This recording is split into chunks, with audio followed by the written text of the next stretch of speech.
this is our second episode of the Tasting Table. So why don't we introduce ourselves, and we'll start with you. Hi, I'm Hope. Thank you all for coming to my home. I'm excited. I'm a friend of Nicole's. Okay, I'm David.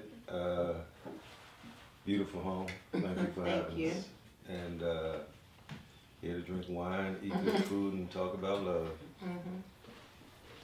Hello, I am Ruby, also a brand ambassador for Sip and Share Winery, and also Queen Nicole's niece. Happy to be here, beautiful home. Thank you.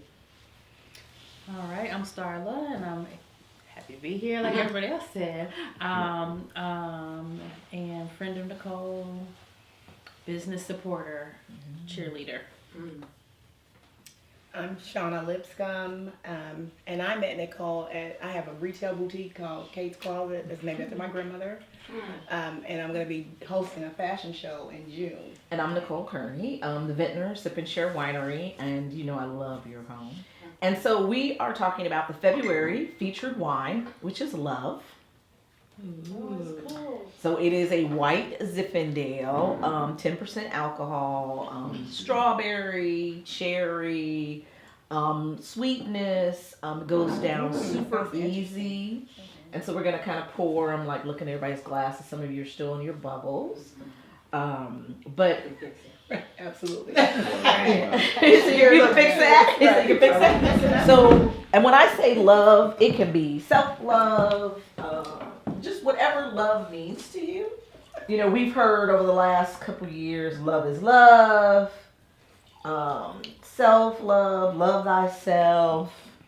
So, Well, Queen Nicole start us off if you don't mind. Why did you choose love? why did I choose love? Because I love black people. I love black people. I love my brothers, I love my sisters, and I just think that we are phenomenal. We've lost that kinship and that love amongst each other. And I mean just in a general fellowship way. Like, I want to help you no matter what. So like for me, this year, I'm being very, very intentional about how can I help other people succeed. And so that's something for me very, very intentionally, and being my sister's keeper. Like, how can I help push, any woman forward, primarily black women, but any women forward, but also any man. And so just how can I help people succeed? And I'm doing that out of the love I have for my people. And I think if more of us do that intentionally, we can change some of the hostility and negativity that's in the environment currently. Agreed. So I love all y'all. We love you too. Yeah. I like people who think that way. I think that's why, I don't know about you all with her, but that's why we get along so well. I like people who are interested in other people and not just themselves, and how can we all win. And you are that way. And so I feel like there's a comfort when you're dealing with another sister who is, just not out for herself.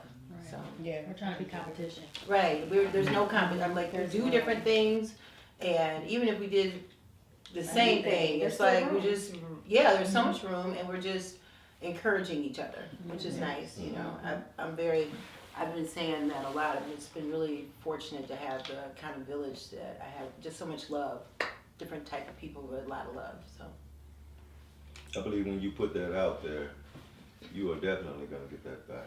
And the positive that goes along with that negativity, you avoid that, and right. like I said, just focus on that energy, that spirit. It is a positive thing. Love is many things. I'll just touch on one that you slightly touched on, helping people. I have a passion for seeing people soar, seeing people happy, seeing people fulfilled. I am that person, I am that friend that's gonna, hey, so remember that talk we had? Where are you at on that?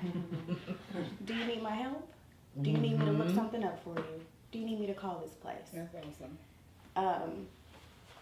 I love that because so many times we don't have that encouragement from people around us. Some people are either spiteful, they don't know how to take it when you're wanting to do things that they're not used to.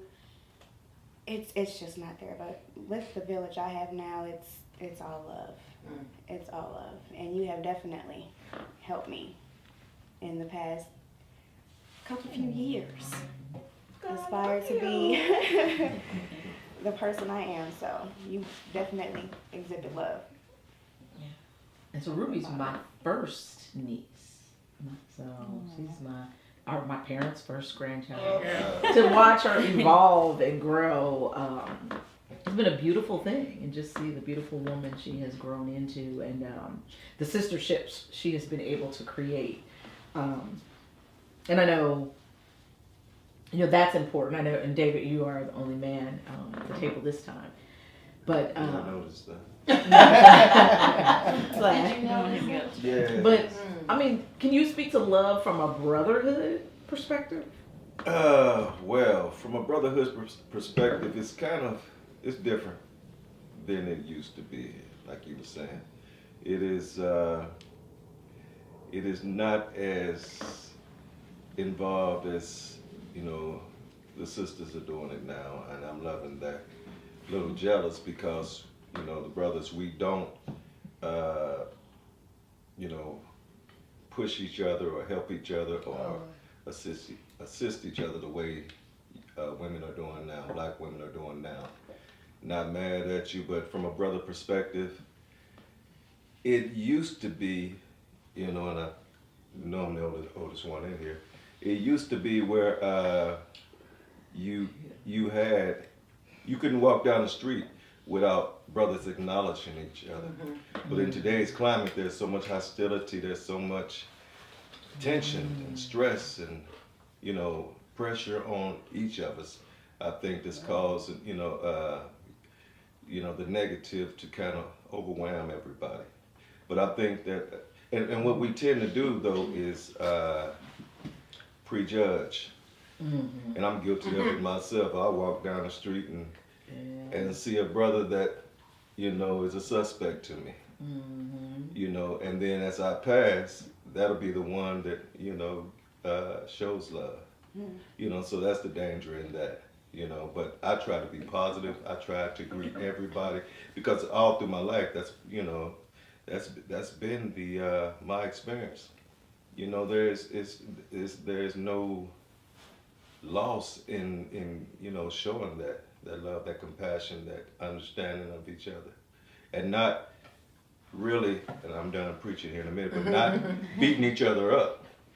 Because we tend to be products of this environment. And some people are generations away from anybody showing them love. So if I can be the one to do that, to reach out and grab a young brother and show him a little something, then that's my purpose. Because like I said, it's a win-win. It comes back. Absolutely. For me, self-love, I think we as parents have to start with affirmations, because I struggled with self-love because I was overweight and I'm struggled with weight a lot, and so I didn't know how to love me, and but I had to learn how to, and turning to affirmations. So I think it's very important that we as parents start to impress that on our children early on about how to love yourself regardless of what you look like, so I think it just definitely we need to, just as parents and as not just parents but like women in the community, I see that so much, even like working with young girls.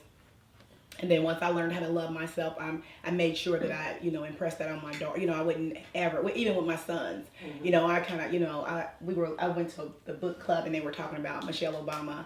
And, we were talking about the Becoming book. Right. So, but just listening to how her mom, she just was so, it was so important for her to, she kept calling them adults. I'm raising adults, you're not children, but it was important that she impressed that, love, and that's why I believe that they're so successful, and I think it's just everything. You know, we have to really impress that on our children, our community. We as Black women, you know, have to stop, putting each other down because it is so imperative. And I think we don't realize how much it is, how much we discourage other women from self-love because we don't, stand behind each other the way we should.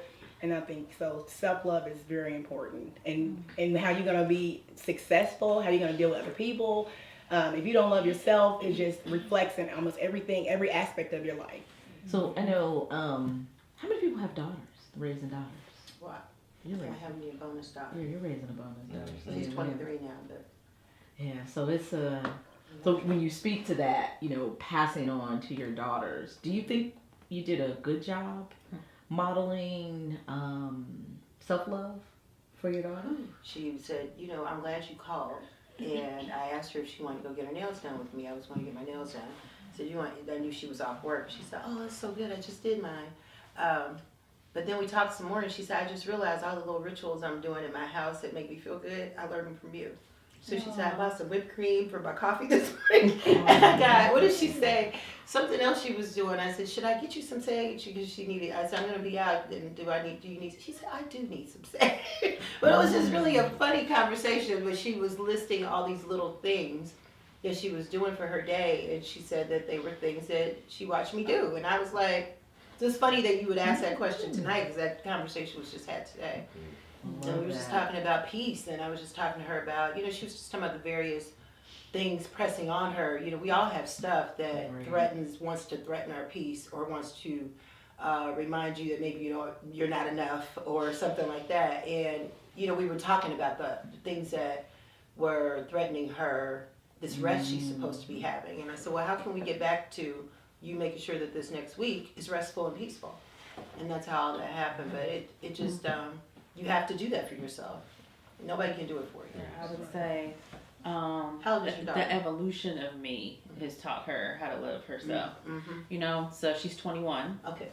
And so I would say, like we started having better conversations once she went to college, right? Because that's just raising a teenage girl. Yeah. But I tried to teach her about loving the community. I try to lead by example.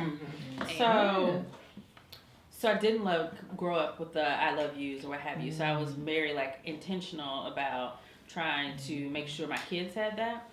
And so for Amber, I would say she, I was so busy. I had her at 19. So I was trying to go to school, work 3 jobs, do stuff in the community, trying to get all the stuff done, right? So I was focused on getting all the stuff done. And so we just kind of went through the motions. And it wasn't until I got older and then had Miles, and he's 13, that I slowed down. I was like, okay, well, wait, how am I doing this, right? I'm getting things done, but how am I getting stuff done? And was able to do some more reflection and start to make changes myself. So I think I always did things my hair or love yourself, and she wanted to have long whatever. Or how come my hair is not long and whipping? I'm like, my hair ain't long and whipping. So let's genetics. What love that comes out of our roots, let's start with that. And so we had to have that. We had that little moment, and then in high school it was more of love who you are regardless. And then she had a whole moment where she had a whole self-discovery moment, and other members of our family kind of rejected her, and she didn't have anywhere else to go but to me. And I had to express the deepest love there because I wasn't always agreeing with what she was doing, the decisions she was making. There was just a lot of, you just have to love beyond that. Right. And so, I think that was a turning point for our relationship. So even though we battled through high school because just teenagers, it was a turning point when she felt like she had no one to turn to and no one understood her, and she had to come to me to talk to me. And so now she's like, Mommy, you're my bestie, whatever. And everything's great. She does her self-maintenance, and she calls and is like, you gave me that book. I read that book. You told me, and this happened, and I was in class. Remember you told me about gentrification? Yeah. We were talking about that today. You know, like, so she just came around, and so now we're really good friends and I can see how me changing and being conscious of things and changing what I was doing in my life gave her an example for what she should do now. And then so she's doing things that I did at 30 at 21, right? Or at 35 at 21. Great. And it's just setting her up a whole different way. And in the way she interacts with, you know, her romantic relationships and her friends and all that is very different. And I think it's a large part because she saw that evolution and got to stop and be like, what am I doing? I saw this didn't work, this don't work, you know, what have you, and how am I going to do this different? So, Great model. yeah. And you have a daughter. I met your daughter. Yeah. So for me, my daughter, she came out that she was gay at 15. And I had never had it. I didn't have anything against homosexuality. But it's different when it's your child. So, and for me, I that was like blew me away for, you know, because I just thought about how society would treat her. Right, would treat her, you know. And she's like not transgender, but she tends to look like a boy, like to dress like a boy and stuff. So it was very hard for me, but I had to find a way to, I accepted her, but love her in spite of that, you know. And we have the best relationship now, but it took me some time when she came out to learn how to love that. You know, I loved her. I never stopped loving her, but it was very challenging because I was just so. I guess I went through this thing like it was me. I mean, you know, what are people gonna think about me? You know, and right. And you know, one day I was just, you know, praying, and you know, I cried probably for a whole year, just thinking about, you know, her. I did, and one day I was just the Lord. I heard the Spirit of the Lord said, "This is not your burden. This is, you have, I have to be here and support her because the world is gonna give her all that other stuff. I have to be here for her just because she always gonna have all this other stuff." So, and we have the best relationship now, you know. And like I said, I never had anything against, you know, homosexuality. I was just more concerned about people, you know, and what the world was gonna do to her and say to her. And so, but once I got past that, I was able to embrace my daughter for who she is, and she is an awesome person, and that's that's the best thing. I mean, she can do everything. She skates, and she is phenomenal at skating. She dances, you know, just and anytime. She's like every time if I'm doing a project, I can call on her. How old is she? She's 20. I'm like, I don't know. 24, I think. 20. No, she's 26. Okay. So I have a 28-year-old, a 26-year-old, a 24-year-old, and a 4-year-old, and a 4-year-old. Yeah. Oh, wow. Yeah, when she told me that's what I said. You're Right, I had that same look. Wow. I had the side eye too. I was like, did she say No. 4? So, right. I I wanted was her too, because I'm like, right. what's somebody tell me? Right. I didn't think it would really happen. That was That's love. what they do. That's what love would do to you real. as well. Right. Right. You said I didn't think it would really happen. No, and then it was planned, awesome. but I really didn't think that it would happen. I really didn't think at 42. But that would girl, happen, they do it yeah. 50 beyond that. Well, I was 42. He's 5 now. So, Yeah. but yeah. So at 42, I was pregnant with a child. That's pretty normal. Right. Who does that? But Right? people Who does know, that? Janet had her baby at 50. And people were, I was like, go Janet, pursue your dream. Right. I think you said something real critical about love, self-love, all of who we love, how we love. When you talked about people, that thing will kill you. Yes. Worrying about these people and what they think. Yes. And you ain't up in here, then it don't matter. That's how I There's read. only a small group of people that it really matters what they think. Absolutely. And after I go through that list, Right. I had to get there though. Well, that's what I was gonna say. Yeah. I'm there Right. now. Yeah. I'm there Yeah, now. get there. But you have But to get there. it will destroy your love. It will destroy your you. peace. Yes. Worrying about Right. these people Absolutely. that ain't thinking about nothing but something, and we live in a town, a city where, it's just just to have something to, folk don't have enough to do. Oh yes, No. definitely. Apparently, Definitely. Clearly, their lives isn't entertaining. because in my world is your dinner conversation. I feel so sad for you. Right. Because I have a whole group of people we have a lot to talk about, and we don't. It's us. Right. Yeah. Nobody that's not in the space Absolutely. is in the topic of the conversation. Mhm. But if you sit up and think about people and what they think, and I'm not. What I'm saying is we all have it. Yeah. Because Yeah. there's so much that we judge each other. We're critical. Yes, We're yes. mean. We're we forget that just last week we was in the same hole and just got out, and then maybe next week you'll be in another hole. That's right. Go on. That's While exactly. and so when you start blocking them out, you get so much happier. And do. exactly. And You know, I have it takes you. time. When you don't As- care. You know, like I said, I have arrived there, you know, and when you start understanding the only thing that matters is God. That's the only thing that matters. That's the only, thing that I try to please. You know, I don't, I'm not a people pleaser, so when you get to that space, It's a wonderful. it's a thing. wonderful thing. It I is. know, and I just figured Yes. that out myself. I've had a motto probably for the past year, and it's worry about yourself.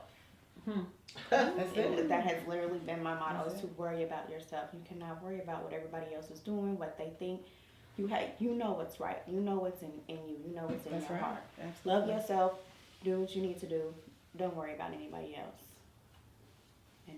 And they tend to come around, kind of back, when the haters hate. It just tickles me on social media that so many people are worried about the haters. Yeah. Why? It's a non-factor, Right. in the big scheme of things. But when you back up and give them some space, they understand the dynamic of the situation, of the relationship. They tend to ease back with a little bit more caution about themselves. They don't know what to do. Or they don't. Right. Either way. I think when folk find out that you don't care, Right. Right. that That's kind of it. diffuses a lot of it. Because Yeah, it's like, right, yeah, right. Because I really don't care. I don't hear it I'm all. not tripping. It's like, I oh, really right. don't care. No, And I think it's like you were saying, it's a process. It it is. is. Because when I was young, I was Oh gosh, right. And looking at me, looking at me sideways, this and that. We all have our own, little, I don't know, worries about that. For lack of a better, Insecurities, insecurities, yeah. For and sure. that's something we each have to battle with. Yeah. Some all our lives, but the big truth is it is all about your peace of mind. There is no price for that, none. And you control that. And it affects your health. It affects, Yes, that's true. your environment is the major part of it. Because I remove myself from anybody stressing me. Anybody, I don't care who you are, I will remove myself. And that's how you have to live with it. Yeah. Without a lot of fanfare either. That's right. Just remove. Let's talk about because if we talk about it, you're gonna try to convince me that I'm wrong. Right. Yeah, right. It's like, and I'm not mad at anybody. Right. I just gotta go. Yeah. You making it up. You make it uncomfortable. I gotta go. Right. Yeah. I gotta go. Yeah. Yeah, hope they're not mad at me, but I'm certainly not mad. No. I've got to have my peace like everybody else. So I want to ask you and Ruby, because both of you are raising two sons. And so, and I know the rest of us have sons as well, but both of their children are sons. So you have younger, you have older. So in this day and age, in this climate, in this environment, how are you raising your sons? I know you've raised your sons, so how did you, and then what are you speaking to them now in light of kind of what's going on in the world? And then Ruby, what are you saying to your sons, especially as a mother raising sons? Well, it's I have the best of both worlds. I am a single mother to one of my sons, and I am a co-parent to the other. Both can be challenging, but I resonate or I put into my sons that they are enough. No matter what anybody says, no matter what they see, no matter what they hear, everything that they have within them is enough, and it is what they need. They don't need anything else besides from acquiring knowledge. And you can do that. You have a brain. It's already there. You just have to receive it. So just teaching them to love themselves. Love who's around you. Love who loves you. And you know who loves you. It's the same thing you would tell your daughter. Okay. So no different. Okay. And don't accept anything less. If you feel like it's not right, that's perfectly fine. You are allowed to feel that way. You are allowed to feel however you need to feel. I think I try to, and I have 3 sons actually. That's You know, right. So because you I have 3, right? right, and a daughter. What I try to do with my sons is to, one, try to tell them to keep your chest up and your shoulders back, because it's hard to hang your head with your shoulders back. And you've got to be able to, our survival techniques as men are different than women. They absolutely are. Yeah. I'll never say that a woman cannot raise a son at all, to be a good man. I'll never say that. But I will say that, there should be some sort of exposure to men, because, in the workplace, out here where the cops are concerned, where, our encounters out here are concerned, our survival techniques are different. I can't do what a woman will be able to do. I can't. It's just that simple.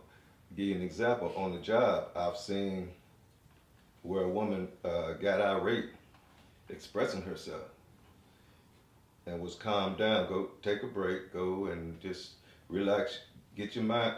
If for a black man, I'm going to jail for what she just did. So our survival techniques are different. So, I try to be there for my sons still, now that they're older. I try to be an example for my sons. I try to walk and talk and carry myself with a certain amount of pride, integrity, honesty about myself, and not allow my emotions to to carry my to control my decision making. As a man, we gotta kind of think. Well, as people, black people in general, we have to think through, our next move or whatnot. Try to teach my sons to not wake up tomorrow and wonder what you're gonna do. Plan your tomorrow. Try to teach them to, just to be positive. Just to be, positive men. With, as you walk and as you, like I said, as you carry yourself, learn something, and keep it moving. Don't get caught up in the negativities. I keep coming back to that word, because we are bombarded right now through social media, through media in general, through day to day. I walk down the street, and like I said, back in the days, you couldn't pass. Excuse me, you could not walk past a brother without, some sort of gesture, of love, of power. Black power. You couldn't do it. It was not happening. Nowadays, you walking down the street and and everybody mad at each other for some reason. I don't understand that, and that leads us nowhere. So, my mother always taught us to be positive. Nigger was never spoken in our house, never, and we never talked about white folks, in any derogatory manner. We knew, we were raised to believe that we are, childs of the Most High, and to carry yourself in a way that reflects that. So, that's basically all I try to impress on my sons, and I think it's had a positive effect.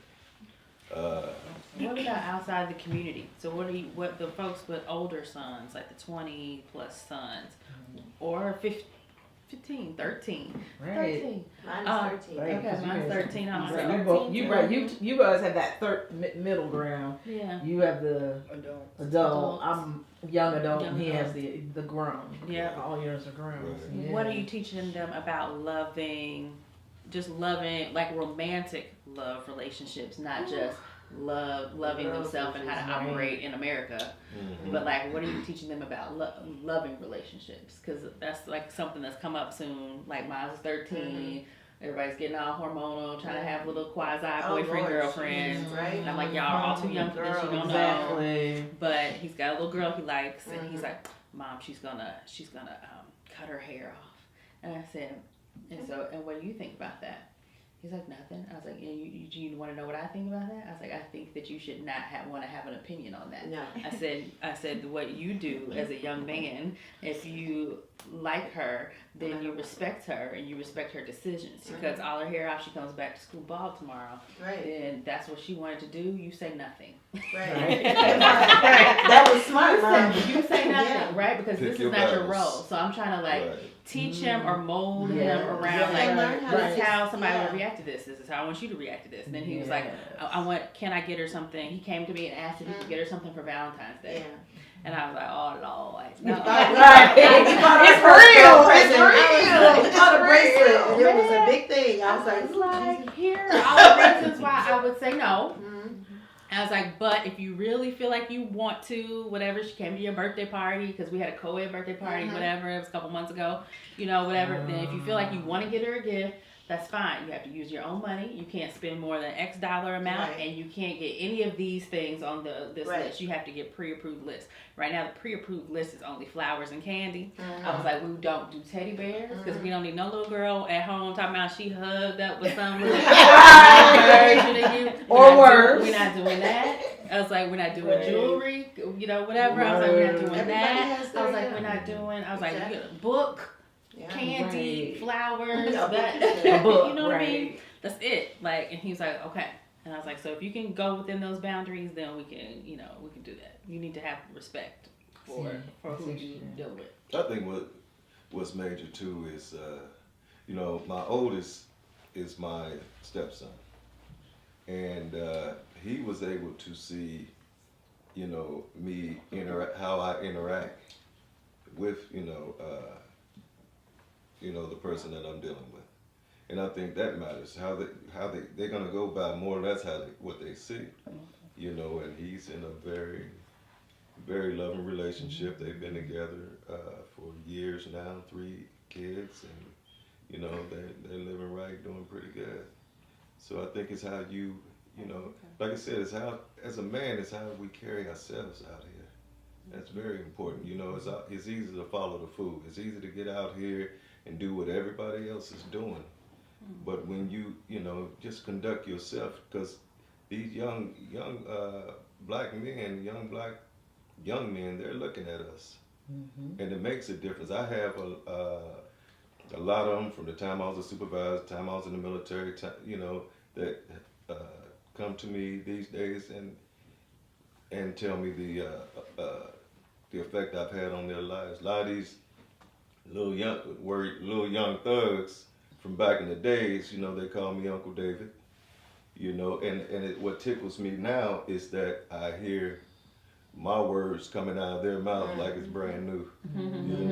Well, I believe this, Uncle David, but you have to be consistent and persistent. You have to kind of walk it like you're talking. If you say you're going to do something, you have to do it. And I think that's important for our young people. I think, no offense to women these days, but a lot of screaming going on at your kids. And, that's, one of the things my mother did, and she got in my grip time to time, but no corporal punishment came without a long conversation. Because it wasn't about trying to punish you or to beat you down. It was about trying to get your attention and put something on your mind and teach you how to decipher this thing out here called life. So I want to ask, so what did everybody think about love? The love that we are drinking. That's Pretty delicious. Very refreshing. Very loving. Smooth. Very loving. I like that. Okay, very loving. Hope? this might be a nice Valentine's gift. I'm a more of a cab and a white, like a Sauvignon Blanc white kind of person. But this is a good example. So we'll make sure we have you back when we get to the darker reds. Yes, please. And have you Oh, for the juicy, yes. for the juicy reds, because we have 2 dry reds. But I love that these are love, and I think it's a nice Valentine's gift for people. Oh yeah. or anytime. Yes. You know, greatly It's chilled very up. drinkable. Yeah, Right. that's we wanted it to be drinkable. You know, like you said, something you could gift to Mhm. someone. Yeah. Good, Starla. What do you think? I know you. As I'm swallowing. Yeah. I'm sorry. Right. I got you, Mitch. No, it's good. It's sweet. So I drink the whole spectrum. You said I'm all. Right. She I takes know the opportunities. opportunity. Right. Drinker here. So it's good. It's good. It's smooth. It's like Yes. kind of more on the juice side. So like Mhm. if novice wine drinkers, they'll be like, Oh, oh, this is good. Yeah, I think So- you're right. Yeah. Right, and so that's we have something right for everybody. So if you're a sweet drinker, you can start with something Mhm. sweet, and it's okay because I tell people drink what you like. Right. I'm a dry red drinker too. Right. So like we have an Old Vine Zinfandel, and I then we love have a that. red blend that's Mhm. 3 different grapes. Nice. So, and that's where I love, you know, Mhm. and that's where I live in my wine drinking spectrum. But you got to make something for everybody. You do. Mm-hmm. Because everybody's like, they're like, oh, no, I would never drink that. But we find that people try it and they're like, oh, Oh, it's yeah. not so bad. It's not so harsh. Right. So that's kind of the thing Ease is into. expanding your palate. And this is expanding my palate too. When you think about it that way, you Right. know, you said beginning wine drinker. What I like is that for a person who's a full-bodied red like me, or when I'm white, it's usually at a certain time of year. And last year I was drank a few. I was not a big rosé drinker, but in the summer I did drink quite a few of them. I found some good ones that I like. Yeah. And so for this, I think for this time of year too, Mm-hmm. when I'm normally in a good red, this is a Yeah. nice, drinkable, really chilled, good option. And for me, this is a palate. Oh, this is for me a big departure, and I like that. Oh, I like that. David? I like the balance. I don't. It's has a sweetness to it, but it also has a slight dryness. Mm-hmm. You know, there's neither one of them are overwhelming. You It's know, not super sweet. right? Not super sweet at all, and it is very drinkable. Mhm. And I'm loving it. Oh, Ruby? Of course, I love it. It's very smooth. It has a nice crisp taste to it. Hits you and goes down, and it's I like that. like you said, I'm loving it. Your woosah. You're loving the love. And so you already said it's very loving. Any other thoughts? Well, yeah. So I'm not really the advanced wine drinker, so I'm not with the dry. I don't like the dries. Right. Yes. So, Just say yes. that. Yes. Right. Yeah. We shall convert you. Right. So, but I really enjoy this, and it is like you said, a little bit of dry and a little bit of the sweet, and it's not too overly sweet. But I do tend to the sweeter ones, but I like this. You know, so maybe I'm converting. So you're a semi-sweet. So now you can go and get a good, a absolutely, decent right. semi-sweet. So like the first one we started with last month, Intention, was a semi-sweet. Okay. So this is a semi-sweet, and then we'll move in March. The Awaken will be a little sweeter. Right. So it's a sweet white. Well, I want to thank all of you for again, Hope for allowing us to share the space, and for all of you for coming out and just sharing your time, talent, and energy with us. I really appreciate you. And I know people never really shout out, but we should shout out to your favorite filmmaker. Yay. Your boy Jay The Rails. only other brother in the house. Yeah, right. Who's always in the I've been cut. leaning on you, man. And appreciate his skills in making all of us look super fantastic Yes. when the show comes out. Clean up. appreciate We want to that. be really skinny, and we want to have Right. no blemishes. No Yes. blemishes. Put some makeup on us all. Right. So thank you all again for coming out to the second episode, the love episode of the Tasting Table. And I appreciate you all, and I love you all. Thank you. Love you too. Thank you. Thank you.